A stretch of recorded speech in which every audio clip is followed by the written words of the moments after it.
নমস্কাৰ ডিজিটেল আসামলৈ আপোনালোক সকলোকে স্বাগতম জনাইছো আমি আলোচনা কৰি আছো সিটাত সোশ্যাল সায়েন্সৰ বাবে এনসিইআৰটি টেক্সট বুক আৰু আমি আলোচনা কৰি আছো ক্লাস 7 ৰ হিষ্ট্ৰী সাবজেক্ট আৰু আজিৰ ভিডিঅ'ত আমি আলোচনা কৰিম চেপ্টাৰ নম্বৰ 2 গতিকে চেপ্টাৰ নম্বৰ 1ত আমি আলোচনা কৰিছিলো যে কেনে ধৰণৰ চেঞ্জেছ হৈছে সকলো ক্ষেত্ৰতে চেঞ্জেছ হৈছিল মিডিয়েভেল পিৰিয়ডত প্ৰায় 1000 ইয়াৰ্স হয় মিডিয়েভেল পিৰিয়ডত গতিকে এই 1000 ইয়াৰ্সত কি চেঞ্জেছ হৈছিল কি নতুন কিংডম আহিছিল এবিলাকৰ এটা আভাস আমি পাইছো চেপ্টাৰ নম্বৰ 1ত গতিকে চেপ্টাৰ নম্বৰ 2ত আমি আলোচনা কৰিম নিউ কিংছ এণ্ড কিংডমছ যে মিডিয়েভেল পিৰিয়ডত কেনে ধৰণৰ কিংছ বা কিংডমছৰ সৃষ্টি হৈছিল বা কোনবিলাকে শাসন কৰিছিল সেই বিষয়ে আজি ভিডিঅ'ত আমি আলোচনা কৰিম So যদি আপোনালোকে PDF ফাইলটো ডাউনলোড কৰিব বিচাৰে লিংক ডেসক্ৰিপচন বক্সত দিয়া আছে তাত গৈ আপোনালোকে PDF ফাইলটো ডাউনলোড কৰিব পাৰিব এতিয়া আৰম্ভ কৰিছো আজিৰ ভিডিঅ'তে প্ৰথম স্লাইডত আছে দা এমাৰ্জেন্স অফ নিউ ডাইনেষ্টিজ যে কি নতুন ডাইনেষ্টি বা নতুন বংশৰ ইয়াত আবিৰ্ভাৱ হৈছিল সেই বিষয়ে এই স্লাইডটোত আলোচনা কৰা হ'ব তো সেই সময়ত যিমান বিলাক ৰিচ ল্যান্ডলৰ্ড আছিল যিমান বিলাক মাটিৰ মালিক আছিল আৰু ৰিচ আছিল আৰু যিমান বিলাক ওয়াৰিয়ৰ্স আছিল যোদ্ধা আছিল তেওঁলোকক ৰজাই স্পেশালি এটা টাইটেল দিছিল আৰু সেই টাইটেলটোক ইয়াতে কোৱা হৈছে সামন্তাস বুলি গতিকে যিমান বিলাক ৰিচ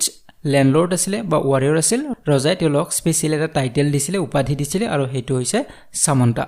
আৰু এই সামন্তাসকলে কি কৰিব লাগিছিল তেওঁলোকে ৰজাৰ বাবে গিফট আনিব লাগিব তেওঁলোকে ৰজাৰ কোৰ্টত তেওঁলোকে উপস্থিত হ'ব লাগিব যেতিয়া প্ৰয়োজন হয় মিলিটাৰী সাপোৰ্ট তেওঁলোকে দিব লাগিব গতিকে সামন্তসকলে এইবিলাক কাম কৰিব লাগিছিল ৰজাৰ বাবে গতিকে ৰজাই স্পেশালি এই টাইটেলটো দিছিল আৰু যেতিয়া এই সামন্তসকলৰ পাৱাৰ বেছি লাভ কৰে তেওঁলোকে বেছি পাৱাৰফুল হয় বেছি সম্পদশালী হয় তেতিয়া তেওঁলোক মহা সামন্ত বুলি কোৱা হয় গতিকে পাৱাৰফুল আৰু ওয়েলথি যদি হয় সম্পদশালী হয় তেতিয়া হলে সেই সামন্তসকলক মহা সামন্ত বুলি তেওঁলোকক টাইটেল দিয়া হয় তো এইখিনি কথা আপোনালোকে মনত ৰাখিব ইয়াৰ ওপৰত কোৱেশ্চনছ আহে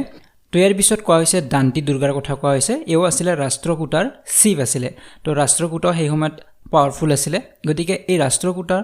চিফ বা মুখ্য এজন ব্যক্তি আছিল তেও আছিল দান্তি দুৰ্গা তো তেও এটা ৰিচুৱেল কৰিছিল এটা ধাৰ্মিক এটা পূজা বা নিয়ম বুলি আমি ক'ব পাৰো এটা কৰিছিল আৰু ইয়াৰ নাম আছিল হিৰণ্য গৰ্ভ এই কোৱেশ্চনটো এক্সামত আহি থাকে তো কোনজন ব্যক্তিয়ে কৰিছিল দান্তি দুৰ্গাই কৰিছিল তেও ৰাষ্ট্ৰকূটাৰ চিফ আছিল তেও যেটো ৰিচুৱেল পাৰফৰ্ম কৰিছিল এটো নাম আছিল হিৰণ্য গৰ্ভ আৰু এই ৰিচুৱেলটো কমপ্লিট কৰিলে পুৰোহিতে এই ৰিচুৱেলটো কমপ্লিট কৰি দিব তাৰ পিছত তেও ক্ষত্ৰিয় হ'ব পাৰিছিল বা ক্ষত্ৰিয় হৈছিল তেখেতে যেনেদৰে আমাৰ ধৰ্ম হলনি কৰিব পাৰে হিন্দুৰ পৰা ইছলামৰ পৰা হিন্দু কৰিব পাৰে ঠিক তেনেদৰে তেও ৰাষ্ট্ৰকূটাৰ চিফ আছিল তাৰ পিছত এই ৰিচুৱেলটো হিৰণ্য গৰ্ভ ৰিচুৱেলটো কমপ্লিট কৰাৰ পিছত তেও ক্ষত্ৰিয় হৈছিল এটা ইছু নেক্সট স্লাইডলৈকে ইয়াতে কোৱা হৈছে এডমিনিষ্ট্ৰেচন ইন দা কিংডমছ যে সেই সময়ত যিমান বেলে কিংডমছ আছিল তেওঁলোকৰ এডমিনিষ্ট্ৰেচনটো কেনে ধৰণে চলিছিল তেওঁলোকৰ এডমিনিষ্ট্ৰেটিভ যিবিলাক কামকাজ সেইবিলাক কেনে ধৰণে চলিছিল তো king shared their administrative power with samantas Brahmanas traders and associations of peasants এতিয়া ৰজাসকলে কি কৰিছিল তেওঁলোকৰ যিবিলাক পাৱাৰ থাকে সেই ক্ষমতাবিলাক ভাগ কৰি দিছিল বৰ্তমান সময়ত যেনেদৰে মিনিষ্টাৰ সকলে তেওঁলোকৰ ক্ষমতাবিলাক ভাগ কৰি দিয়ে কোনোবা এজন ডিস্ট্ৰিক্ট দিছে এছ ডিস্ট্ৰিক্ট দিয়া হৈছে বিডিঅক দিছে তেওঁলোকৰ ক্ষমতাবিলাক ভাগ কৰি দিয়ে ঠিক তেনেদৰে সেই সময়ত ৰজাসকলে এডমিনিষ্ট্ৰেটিভ পাৱাৰবিলাক ভাগ কৰি দিছিল সামন্তসকলক কিছু ক্ষমতা দিছিল ব্ৰাহ্মণসকলক কিছু কাম দিছিল ট্ৰেডাৰ্ছসকলকো কিছু কাম দিছে তাৰ ওপৰত যিবিলাক এছ'চিয়েশ্যন আছিল পিজেন্টসকলৰ খেতিয়কসকলৰ তেওঁলোককো কিছু দায়িত্ব দিছিল তো পিজেন্টছ kettle keepers artisan and all those who produce something had to pay taxes or rents গতিকে যিমান বিলাক পিজেন্টছ হক কেটেল কিপাৰ হক যিবিলাক ৰখিয়া আছিল গৰু ছাগলী ৰখিয়া হক তো এই সকলো বিলাকে ট্যাক্স দিব লাগিছিল and traders had to pay revenue আৰু ট্ৰেডাৰ্ছ সকলে যি সকলে ব্যৱসায় কৰিছিল তেওঁলোকে ৰেভিনিউ দিব লাগিছিল আৰু এনেদৰে ট্যাক্স কালেকচন কৰি তেওঁলোকৰ ৰাজ্যখন চলাইছিল so under the Chola dynasty there were around 400 different types of taxes গতিকে Chola ডাইনেষ্টিত কি হৈছিল প্ৰায় 400 বেলেগ প্ৰকাৰৰ ট্যাক্স আছিল সেই ৰাজ্যত Chola ডাইনেষ্টিয়ে বেলেগ প্ৰকাৰৰ ট্যাক্স লগাইছিল প্ৰায় 400 তো ইয়াৰ ভিতৰত পপুলাৰ আছিল দুটা এটো মনত ৰাখিব এটা হৈছে ভেট্টি আৰু আনটো হৈছে কাদামাই তো এই দুটা ট্যাক্স সেই সময়ত যথেষ্ট কমন আছিল ভেট্টি মানে হৈছে ফোৰ্স লেবাৰ যিসকল পিজেন্টছক খেতিয়কসকলক তেওঁলোক ফোৰ্সফুলি তেওঁলোক কাম কৰিবলৈ দিয়া হয় ৰজাৰ বাবে কাম কৰে তেওঁলোকৰ পৰা ট্যাক্স লোৱা হৈছিল আৰু এইটো কোৱা হয় ভেট্টি বুলি আৰু আনটো ট্যাক্স আছিল কাদমাই তো এটো হৈছে ল্যান্ড ৰেভিনিউ হয় পিজেন্টসকলে তেওঁলোকৰ মাটিৰ খাজনা দিব লাগিছিল তো এই দুটা ট্যাক্স সেই সময়ত কমন আছিল তো এইখিনি কথা আপোনালোকে মনত ৰাখিব মেইন পইণ্ট বিলাক আপোনালোকে মনত ৰাখিব লাগিব নেক্সটত কোৱা হৈছে the reasons of collecting taxes were to fulfil the finance of the kings establishments to build temple and fort and to fight wars গতিকে তেওঁলোকে টেক্স কিয় কালেক্ট কৰিছিলে সেই সময়ত তাৰ কাৰণটো ইয়াতে কোৱা হৈছে যে ৰাজ্যখন চলাৰ বাবে ফাইনেন্সৰ প্ৰয়োজন হয় গতিকে তেওঁলোকে টেক্স কালেক্ট কৰিছিল তাৰ ওপৰত কিছু টেম্পল বনাব লগা হৈছিল মন্দিৰ বনাব লাগে ফৰ্ট দুৰ্গ বনাব লাগে তাৰ বাবে পইচাৰ প্ৰয়োজন হয় সেইবাবে তেওঁলোকে টেক্স সংগ্ৰহ কৰিছিল আৰু যুদ্ধ কৰিব লাগিলে যথেষ্ট টকা পইচাৰ প্ৰয়োজন হৈছিল তাৰ বাবে তেওঁলোকে টেক্স কালেক্ট কৰিছিল এতিয়া নেক্সট লেয়াৰত আছে প্ৰচেষ্টিছ এণ্ড ল্যান্ড গ্ৰেন্টছ তো প্ৰশস্তিৰ বিষয়ে আমি আগত আলোচনা কৰিছো আগৰ ক্লাছ 6 এৰ চেপ্টাৰত আমি এই বিষয়ে আমি আলোচনা কৰিছিলো অলৰেডি তো ইয়াতো আমি প্ৰশস্তিৰ কথা পাম আৰু গ্ৰেন্ট আৰু ল্যান্ড গ্ৰেন্টছৰ বিষয়ে ইয়াতে পাম তো prashasti are a special kind of inscriptions meaning in praise of গতিকে এই বিষয়ে আমি আগত আলোচনা যেটো কৰিছো নিশ্চয় আপোনালোকৰ মনত আছে যে প্ৰশস্তি সাধাৰণতে ৰজাক প্ৰেইজ কৰি প্ৰশংসা কৰি লিখা হয় আৰু এইবিলাক কোনে লিখে ব্ৰাহ্মণসকলে লিখিছিল সেই সময়ত যিবিলাক ব্ৰাহ্মণ পয়েট আছিল পয়েটসকলে লিখিছিল আৰু সেই ৰজাজনক প্ৰশংসা কৰি লিখা হয় তেওঁৰ কামৰ প্ৰশংসা কৰি এইবিলাক লিখা হয় তো গতিকে যেতিয়া এনে ধৰণৰ প্ৰচেষ্টাবিলাক লিখা হয় ৰজাজনে যথেষ্ট আনন্দিত হয় কাৰণ তেওঁৰ বিষয়ে প্ৰশংসা কৰা হৈছে আমি যিকোনো ব্যক্তি আমাৰ যদি প্ৰশংসা কৰে তেতিয়াহলে আমিও আনন্দিত হৈ তেওঁক কিবা এটা উপহাৰ দিওঁ গতিকে তেনে ধৰণৰ প্ৰশংসাত আনন্দিত হৈ ৰজাও কিছু উপহাৰ দিছিল আৰু উপহাৰ হিচাপে তেওঁ কি দিছিল ল্যান্ড গ্ৰেন্টছ দিছিল তেওঁ কিছু মাটি ব্ৰাহ্মণসকলক বা যিবিলাক ব্ৰাহ্মণ পয়েটে লিখিছিল তেওঁলোকক উপহাৰ হিচাপে দিয়া হয় আৰু কোনখিনি মাটি কোনজন ব্ৰাহ্মণক দিয়া হৈছে গতিকে এইবিলাক ৰেকৰ্ড ৰখা হৈছিল কপাৰ প্লেটছত ৰেকৰ্ডবিলাক ৰখা হৈছিল কপাৰৰ প্লেটত এইবিলাক লিখি থোৱা হৈছিল এতিয়া আছো নেক্সট স্লাইডলৈকে ইয়াতে কোৱা হৈছে ওয়াৰফেয়াৰ ফৰ ৱেলথ তো সেই সময়ত যথেষ্ট যুদ্ধ হোৱা দেখা গৈছিল ৱেলথৰ বাবে সম্পত্তিৰ বাবে এখন ৰাজ্যই আন এখন ৰাজ্যক আক্ৰমণ কৰা দেখা পোৱা গৈছিল তো সেই বিষয়ে ইয়াতে কোৱা হৈছে মিডিভেল পিৰিয়ড কেনে ধৰণৰ আক্ৰমণ হৈছিল তো ruling dynasties were based in specific region গতিকে যিবিলাক ডাইনেষ্টি আছিল বংশ আছিল তেওঁলোকে এটা স্পেসিফিক ৰিজনতহে তেওঁলোকৰ ৰাজত্ব চলিছিল সাপোজ কোনোবা এটা অঞ্চলত এটা বংশৰ ৰাজত্ব চলিছে কোনোবা এটা অঞ্চলত আন এটা বংশৰ ৰাজত্ব চলিছিল but they tried to control other areas কিন্তু তেওঁলোকে বেলেগ অঞ্চলত গৈও তেওঁলোকে কন্ট্ৰোল কৰিব বিচাৰিছিল বা শাসন কৰিব বিচাৰিছিল যাৰ বাবে এটা বংশই আন এটা বংশৰ ওপৰত আক্ৰমণ কৰা দেখা গৈছিল তো ইয়াতে উদাহৰণ হিচাপে দিয়া হৈছে Kanauj in Ganga valley was an area the Gurjara প্ৰতিহাৰা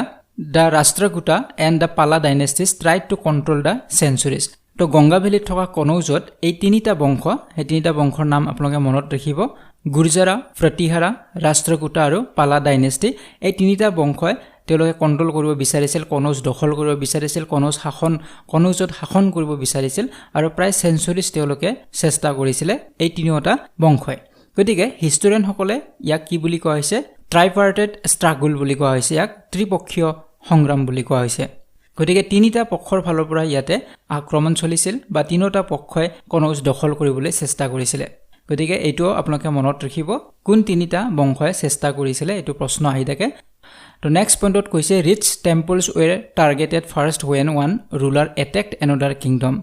গতিকে এটা কিংডমে যেতিয়া আন এটা কিংডমক টাৰ্গেট কৰে বা এটেক কৰে তেতিয়া তেওঁলোকে সদায় টাৰ্গেট কৰি লয় তাৰ ৰিচ যিবিলাক টেম্পল আছিল সেই টেম্পলবিলাক আক্ৰমণ কৰিছিল কাৰণ সেই সময়ত মন্দিৰবিলাকত যথেষ্ট সম্পত্তি আছিল অলংকাৰ আছিল গতিকে যেতিয়া এটেক কৰিব এটা কিংডমে আন এটা কিংডমত তেতিয়া তেওঁলোকৰ সদায় টাৰ্গেট কৰি লয় যিবিলাক ৰিচ টেম্পল ৱেলথি টেম্পল সেইবিলাকতে এটেক কৰিছিল তো এই বংশবিলাকৰ ওপৰত আন এটা বংশৰ কথা আমি ইয়াতে পাওঁ মিডিভেল পিৰিয়ডত এইটো হৈছে শাহমানাছ যাক আমি চৌহান বুলি পিছৰ পৰ্যায়ত জনা গৈছে গতিকে প্ৰথম অৱস্থাত শাহমানাছ বুলি জনা গৈছিল কিন্তু পিছৰ পৰ্যায়ত চৌহান বুলি জনা গৈছে গতিকে আমি পৃথিৱী চৌহানৰ কথা পাইছো গতিকে এইবিলাক ৰুলাৰ আছিল গতিকে এই চৌহান বংশ ৰাজত্ব কৰিছিল আজমেৰ আৰু দিল্লীত গতিকে এই এৰিয়াত তেওঁলোকে শাসন কৰিছিল তো নেক্সট স্লাইডত কোৱা হৈছে সুলতান মোহাম্মদ গাজনী তো তেখেত আফগানিস্তানৰ পৰা আহিছিল আৰু ৰুল কৰিছিল প্ৰায় 33 ইয়াৰ্স তেখেতে শাসন কৰিছিল আৰু তেখেতে central Asia Iran north western part এইবিলাক ঠাইত তেওঁ দখল কৰিছিল বা কন্ট্ৰোল কৰিছিল গতিকে তেখেতৰ মূল যেটো ষ্ট্ৰেটেজি আছিল সম্পদশালী যিবিলাক টেম্পলছ আছিল ৱেলথি যিবিলাক টেম্পলছ আছিল সেই টেম্পলবিলাকত তেওঁ আক্ৰমণ কৰিছিল আৰু যেনে গুজৰাটত থকা সোমনাথ মন্দিৰ এইবিলাকতো তেওঁ আক্ৰমণ কৰিছিল গতিকে যিমানবিলাক ৱেলথি টেম্পলছ আছিল সেই টেম্পলছবিলাকতে তেওঁ লুটপাট চলাইছিল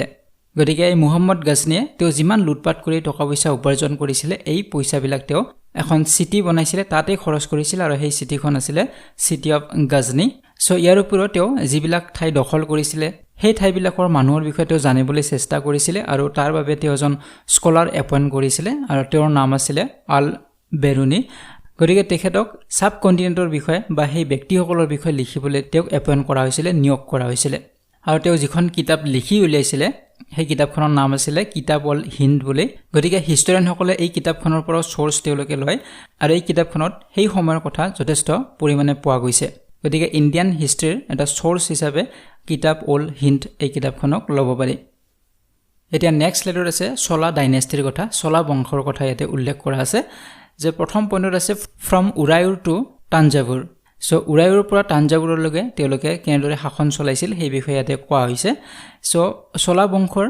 এজন উল্লেখযোগ্য ৰুলাৰ আছিল তেওঁৰ নাম আছিল বিজয়ালয়া আৰু তেওঁ আছিল উৰায়ুৰৰ আছিল আৰু তেওঁ কেপচাৰ কৰিছিল কাবেৰী ডেল্টা কেপচাৰ কৰিছিল 9th century তো তেওঁ এখন তাত টাউন বনাইছিল আৰু সেই টাউনখনৰ নাম আছিল থাঞ্জাবুৰ আৰু তাত এটা তেওঁ মন্দিৰও নিৰ্মাণ কৰিছিল এগৰাকী গডেছ বা দেৱীৰ মন্দিৰ নিৰ্মাণ কৰিছিল নিসুম্বা সুদেনি তো এই পইণ্টবিলাক আপোনালোকে মনত ৰাখিব নামবিলাক মনত ৰাখিব লাগিব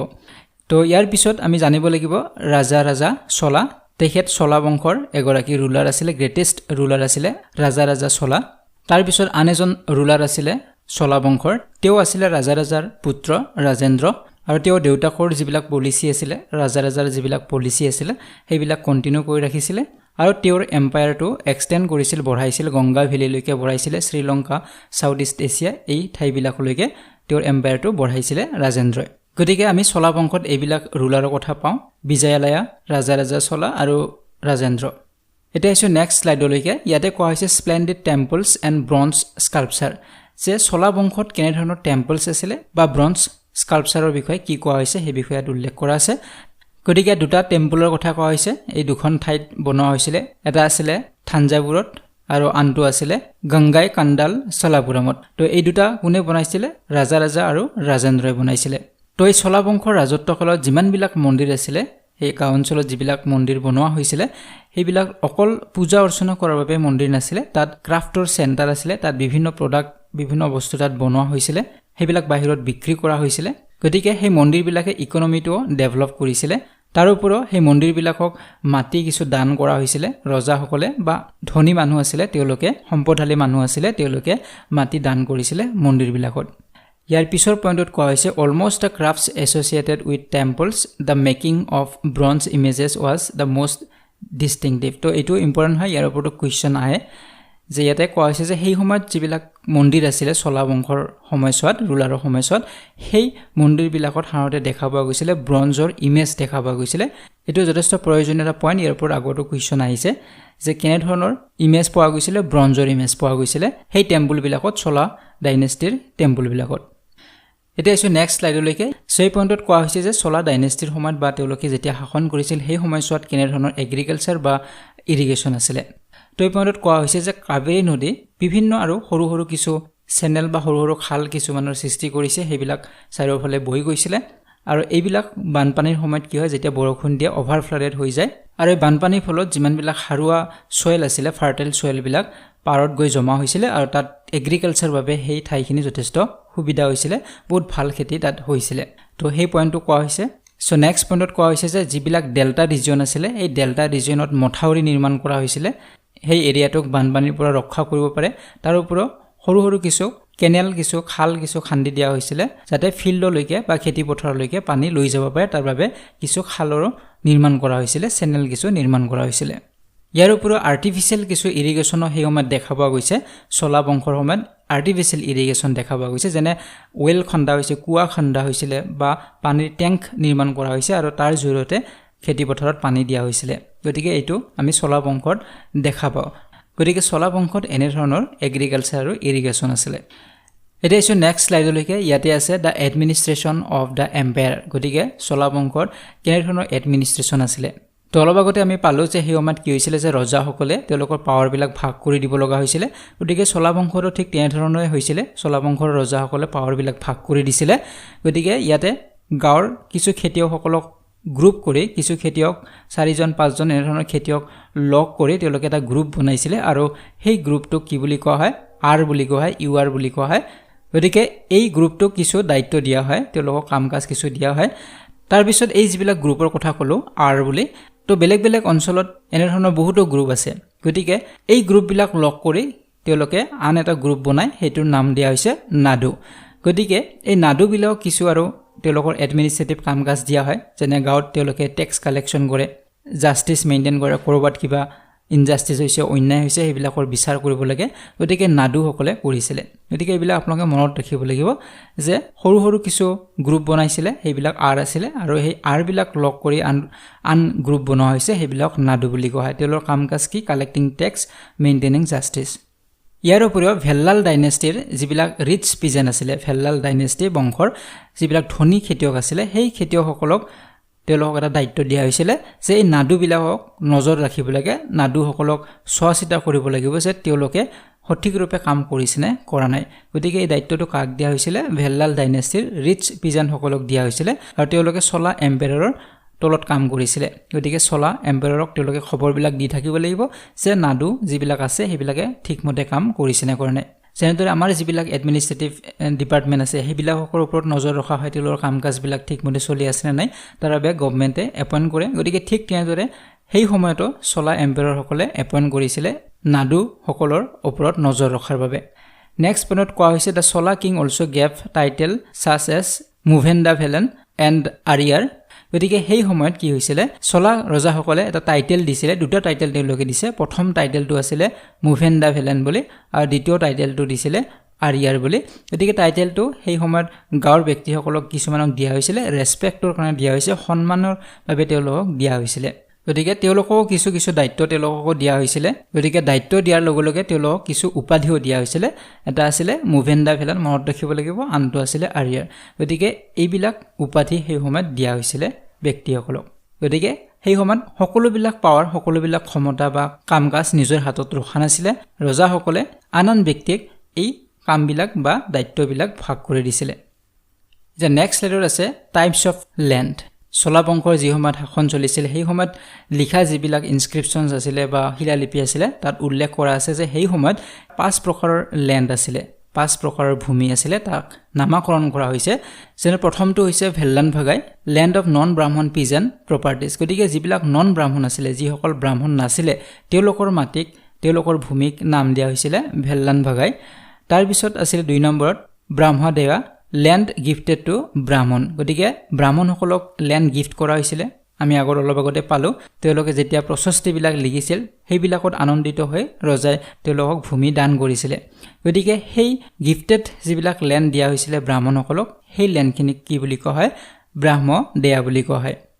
তাৰ পিছত 3 নম্বৰত আছে শালাভোগা to land for the maintenance of a school গতিকে স্কুলক যিবিলাক ল্যান্ড দিয়া হৈছিল সেই ল্যান্ডবিলাকক শালাভোগা বুলি কোৱা হয় 4 নম্বৰত আছে দেৱাদানা আৰু তিৰুনা মাট্টুকানি ল্যান্ড গিফটেড টু টেম্পল যিবিলাক মন্দিৰত দিয়া হৈছিল মন্দিৰৰ নামত যিবিলাক গিফট দিয়া হৈছিল দান দিয়া হৈছিল ভূমি সেইবিলাক কোৱা হয় দেৱাদানা আৰু তিৰুনা মাট্টুকানি আৰু 5 নম্বৰত দিয়া আছে palichchandam land donate to Jain institution গতিকে জৈন ধৰ্মৰ ইনষ্টিটিউচনবিলাক যিবিলাক মাটি ডোনেট কৰা হৈছিল সেইবিলাকক কোৱা হৈছে পালিচান্দাম তো এইখিনি আপোনালোকে মনত ৰাখিব ইয়াৰ ওপৰত কোৱেশ্চনছ আহিব পাৰে এতিয়া নেক্সট স্লাইডত কোৱা হৈছে যিবিলাক আমি অলপ আগতে মাটিৰ কথা আলোচনা কৰিলো ইয়াতে আমি পাইছিলো যে ব্ৰহ্মদেয়া তো ব্ৰহ্মদেয়া হৈছে যিসকল ৰজাই ব্ৰাহ্মণক যিবিলাক মাটি ডোনেট কৰিছিল গিফট কৰিছিল সেই গিফটেড ল্যান্ডখিনি কি বুলি কোৱা হয় ব্ৰহ্মদেয়া বুলি কোৱা হয় গতিকে এই মাটিখিনি সভাৰ দ্বাৰা নিৰীক্ষণ কৰা হয় সভাই এইবিলাক চোৱাচিতা কৰে আৰু এই সভাবিলাক কাৰ আছিল সেই সভাত কোনবিলাক ব্যক্তি আছিল যে যিবিলাক ব্ৰাহ্মণ ল্যান্ডলৰ্ড আছিল এই ব্ৰাহ্মণ ল্যান্ডলৰ্ড বিলাকে এই সভাৰ মেম্বাৰ হ'ব পাৰিছিল আৰু তেওঁলোকে এই তেওঁলোকৰ মাটিখিনি চোৱাচিতা কৰিছিল তো নেক্সটত কোৱা হৈছে traders association called nagarams also held in the town administration গতিকে ইয়াতে এইটো প্ৰশ্ন আহে যে ট্ৰেডাৰ্ছসকলৰ এছ'চিয়েশ্যনক কি বুলি কোৱা হয় এইটোক নাগাৰাম বুলি কোৱা হয় গতিকে যিমানবিলাক ট্ৰেডাৰ আছিল তেওঁলোকৰো এছ'চিয়েশ্যন আছে আৰু তেওঁলোকক কোৱা হয় নাগাৰাম বুলি গতিকে তেওঁলোকে টাউনৰ যিখিনি এডমিনিষ্ট্ৰেশ্যনৰ কাম এইবিলাকত তেওঁলোকে সহায় কৰিছিল তো ইয়াৰ ওপৰত নেক্সট পইণ্টত কোৱা হৈছে যে এই সভাবিলাকৰ কি কাম এই সভাবিলাকে কেনেদৰে মাটি চোৱাচিতা কৰিব তাৰ যিবিলাক ফাংচন সেই ফাংচনছবিলাকৰ কথা উল্লেখ কৰা আছে তেওঁলোকৰ যি ইৰিগেশ্যনৰ কি কাম থাকিব গাৰ্ডেনৰ কি কাম টেম্পলৰ কি কাম এই গোটেইবিলাকৰ লিপিবদ্ধ কৰা আছিল যিবিলাক ইনস্ক্ৰিপশ্যনছ আছিল সেই সময়ত সেই ইনস্ক্ৰিপশ্যনছবিলাকত উল্লেখ কৰা আছিল এতিয়া আহিছোঁ আজিৰ ভিডিঅ'টিৰ শেষৰ যেটো স্লাইড হেতুলৈকে ইয়াতে কোৱা হৈছে who could be a member of a sabha তো ইয়াতে কি কোৱা হৈছে যে আমি অলপ আগতে যে সভাৰ কথা আলোচনা কৰিলো যে সভাবিলাকৰ কি কাম কাজ থাকে সো ব্ৰহ্মদেৱা যিখিনি ভূমি সেই ভূমিবিলাক তেওঁলোকে চোৱাচিতা কৰিব লাগে তেওঁলোকৰ কাম কাজৰ ইনস্ক্ৰিপশনছ বিলাকত লিখা আছে কিন্তু